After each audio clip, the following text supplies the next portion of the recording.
Depuis longtemps, soit par curiosité, amusement, spectacle ou intérêt scientifique, l'humanité a travaillé sans cesse à l'utilisation de l'image projetée comme moyen de communication et manière de représenter sa pensée.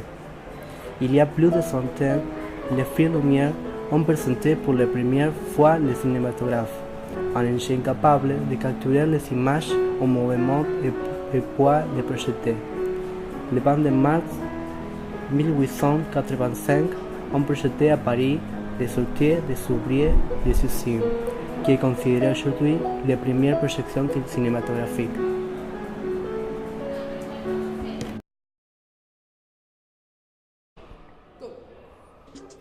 La réussite des Lumières a été le résultat de la confluence de plusieurs procès qui se sont accélérés pendant le XIXe siècle.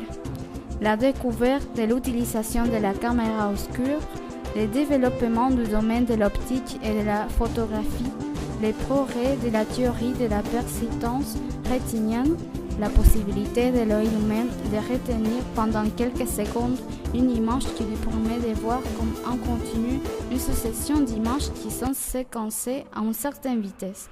On était à l'origine d'un grand nombre de dispositifs ou chouettes optiques tels que les zootropes, les tomatropes, les proximoscopes et les lanternes magiques, dont les premières apparaissent au XIIe siècle avant Jésus-Christ.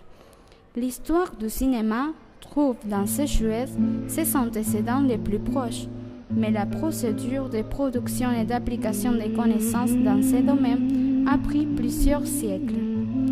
Les manuscrits de 1400 faisaient déjà référence à l'utilisation des dispositifs qui projetaient des images et la moitié du XVIIe siècle, lorsque plusieurs scientifiques perfectionnaient un de ces projecteurs.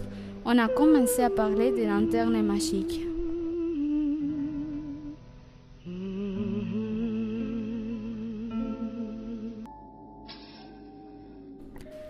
Les appareils et jouets ont été portés à la connaissance du public comme instruments d'amusement. Pourtant, on s'en servait pour explorer les possibilités qu'ils offraient. L'essence avec les lanternes magiques favorisait la possibilité de s'amuser, tricher, effrayer, communiquer, rechercher, enseigner et divulguer les nouvelles découvertes. La lanterne magique a été utilisée surtout pour surprendre le grand public avec des jeux qui représentaient des sujets de l'Ancien Testament, de la littérature ou de la mythologie et avec du comique, de la terreur ou bien il faisait allusion à la vie quotidienne. Quelques spectacles appelés fantasmagorie produisaient des scènes d'horreur et c'étaient les lanternistes qui s'occupaient de la projection et les récits de l'œuvre pour effrayer le public. La pobre Arabella. Nada sabe de lo que le espera. Está sola. Sola en la casa.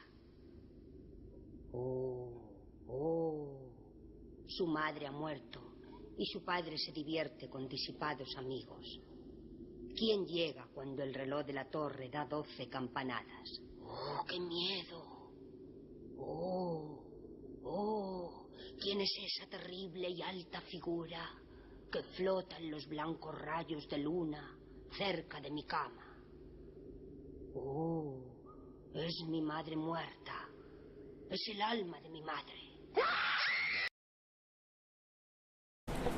En 1790, la première lanterne magique est apparue en Argentine et l'Italien José Bocchi a fait plusieurs choses.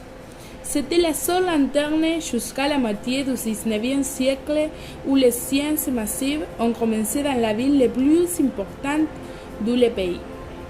Ces exhibitions consistaient à la fin du XIXe siècle avec celle du cinéma qui s'installait.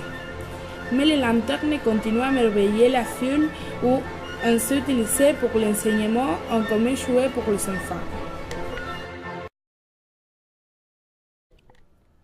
Un ensemble de plaques en vitre fabriquées en France dans une maison qui n'existe encore font partie du patrimoine de notre école, le normal numéro 1. Il y a aussi des plaques illustrées, mais avec des scènes de contes ou de la vie quotidienne des siècles antérieurs, mais d'origine allemande. On le projetait avec une lanterne magique qui n'existait plus. La recherche de cette lanterne nous a démontré que toutes les écoles normales en possédaient une, et même s'il y a longtemps qu'elle ne s'utilisait pas. Elle continuait à nous émerveiller.